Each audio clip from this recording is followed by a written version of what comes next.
পরিত্যক্ত ডাকপিয়ন। অর্ধশতকের অপেক্ষার অবসান ঘটিয়ে পাড়ি জমালাম আজ না ফেরার দেশে।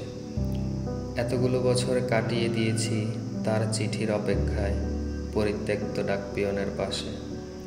3 যুগেরও বেশি সময় ধরে কত চিঠি এলো আর গেল পরিচিত অপরিচিত ঠিকানায়।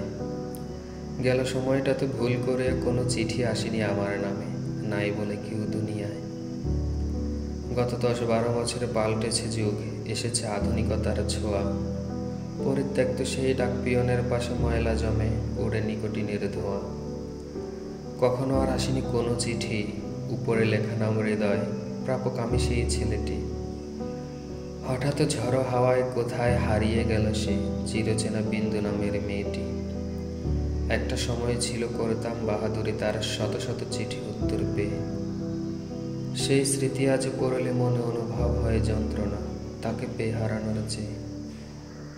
ভুলে গেছিলাম দিনে বদলায়, দিগন্তে আবার রক্তিম নতুন সূর্য ওঠে। অবাক করা সেই ঠুনকো প্রেম আজও তব মনমন্দিরে খাচ্ছে খুঁটে খুঁটে। শেষ পৃষ্ঠায় আজ ইতি টেনে নিলাম বিদায়, যদিও লেখার ছিল আরো। পরপারে অপেক্ষায় থাকবো একদিন, সে আর আমি মুখোমুখি হব আবারও।